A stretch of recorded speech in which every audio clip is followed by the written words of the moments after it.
But we thought, we opened up the door and there was no one there. And, we thought, oh, hi, okay, someone's, playing a joke. Messing around with us, sure. Right. And, we're out in the middle of the ocean. It's bound to get boring.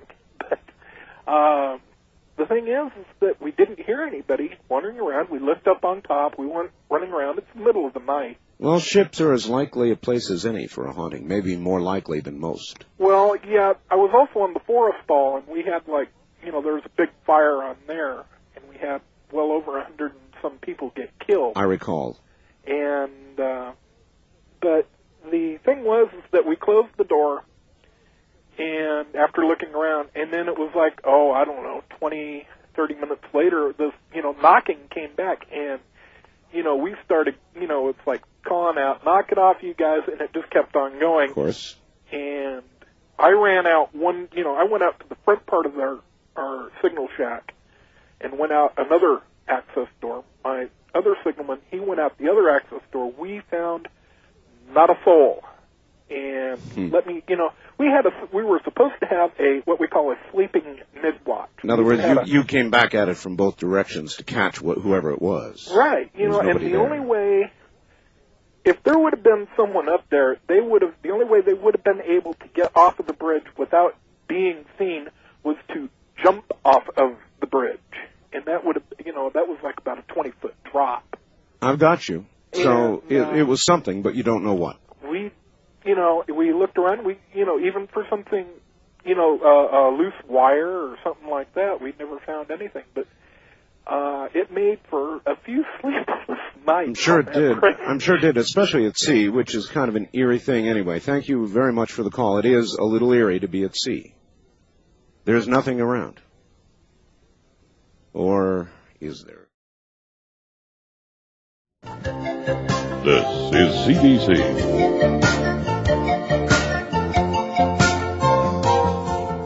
Wildcard line, you're on the air. Hi. Hi, is this Art? Yes, it is. Yeah, hi, Art. My name's Tom, and I'm out here in Madison, Wisconsin. I'm a second-year law student. Good, Tom. Welcome. I'm originally from Kodiak, Alaska. Ah, yes. Yeah, and we've got a lot of listeners up in Kodiak. Yeah, my uncle might be listening up there in Anchorage right now. I don't know, but anyway, this incident happened almost a year ago. It was on October 24th, 1995. Mm-hmm. And I was at the law school. I was a first-year student, and I was talking with a friend of mine. He's also a law student. He's a minister, too. And we happened to be talking about heaven and hell and the afterlife, things like that. And that invites it. Yeah, it was kind of odd, because it's not odd. Hadn't really talked much like that before. No, it's not odd. It invites it. Anyway, go ahead. Okay, so the time rolled around, and it was about 4 in the afternoon, and I went to my civil procedure class here, which is kind of a boring class. It's just how to run a trial and do discovery, that kind of stuff. Sure. And, I used to fall asleep in that class sometimes. Understand. And I was sitting there, and about a little ways into the class, I just kind of get real drowsy and thought I was drifting off, and all of a sudden, about an arm's length in front of me, in front of my seat, I kind of felt or saw, I don't know what it was. It's kind of, I don't know if I saw it or felt it, but it was at arm's length. It was about the size of a basketball, and I felt like it was my mother was there, and she was saying, "Hi, son," and then it was like she was saying, "Goodbye, son," and it was about a minute. In the middle of a class. In the middle of a class, and I didn't know if I was hallucinating or what, but I came to, and I was very alert at that point. I understand. And the adrenaline suddenly pumping real hard. real hard. And It lasted maybe a minute or so. Uh-huh. The air looked a little swirly. It seemed swirly. I don't know if I really saw it or was just feeling it or what. But yes. At the end of that experience, which lasted maybe a minute or so, this thought entered my mind, and it said, well, when you get home, if one of your sisters called and says, and your wife says she was real upset, that was your mom visiting you in class. And was your mom alive? She was, and but she was in the terminal stages of cancer. Oh, I see. And as soon as I got home, my wife Lisa said, "Tom, one of your sisters called, and she was real upset. She wants you to call her back." Oh, boy. It was funny. It was the same language that I heard in my mind, you know. And, so I called up Teresa right away. What happened, Teresa? She said, Mom passed away about an hour and 15 minutes ago, something like that.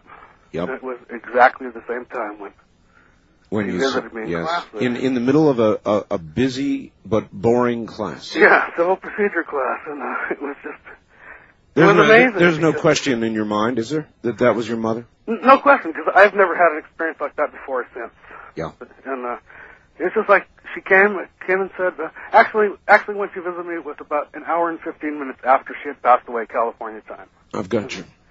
And it was beautiful, because I knew that she came. And the weird thing was, the night before that happened, I was just in terrible grief and just weeping and mourning, even before she passed away. And you knew it was coming. I guess I could feel it. Yeah. But it just assures me that she's somewhere on the other side waiting for us, and we're going to be with her someday. There is no question about it, sir. I thank you for the story, and there is no question about it. How many of those do you have to hear before you begin to conclude that this is real? That this life is not the end? We don't know what lays on the other side. There's no way to know that. But there's something. It's not a complete ending. It's not a great blank. It's not a dead-end street. There's something that goes on after this life. And how many of those stories do you have to hear before you begin to understand it is true? East of the Rockies, you're on the air. Hi. Hello, Art. Hi. This one is, I've heard about the ghost tracks all through my life.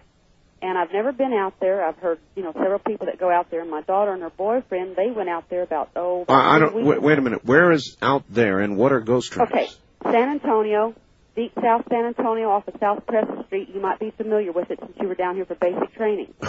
Well, you're right, I was, but that was sort of like a hell on earth, as I recall it. Okay.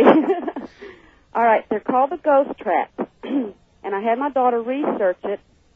And it turns out that in the 1940s, on an afternoon, school bus was taking some kids home that lived down in that area. Right. It's around the old missions, south around San Antonio River. Oh, yes. South of town.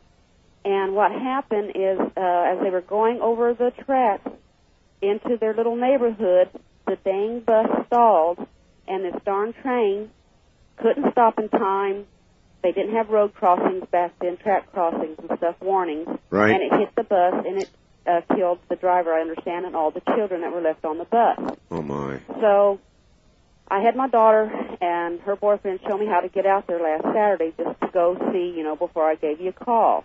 And she researched it, and we went out there, and you go up across the tracks, and I was very skeptical. I was looking at the lay of the land and everything. Right. And there's a level area right there in the road, and it's level all the way to the tracks, and you can see where the tracks are above the road. So I thought, okay. So I parked 30 foot away from the tracks, put my truck in neutral, and nothing happened. I said, about that time I told Dwayne, I said, look, what's going on? Nothing's happening.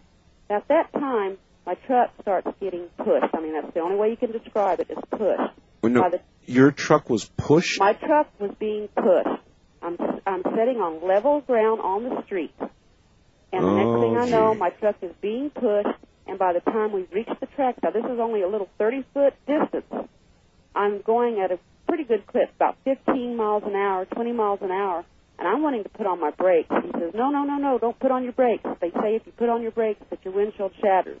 Well, I didn't want to go into the expense of buying a windshield for the truck, so I didn't. There were about 5 or 6 other cars that were there, had been there ahead of us. And the deal is people go over there and they will put baby powder on the trunks of their cars.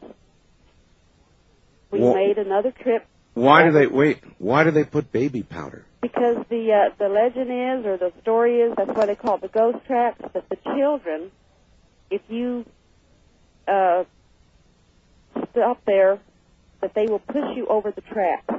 And I swear to God. Push you over the tracks. They push you over the tracks. There was not a train coming, was there? No, there's no trains coming. All right, so what you think is going on is that the spirit of these children doesn't want to ever see anybody ever get stuck there, and they push you over. That's the only thing I can figure, because there are handprints in the powder on the trunks of the cars that were Oh, there. I've got you now. That's why the powder. And you see handprints there? Right, yes, sir. And there's Oh, small my. handprints. There were kindergarten to high school Oh, kids, from what I my. understand, on the bus.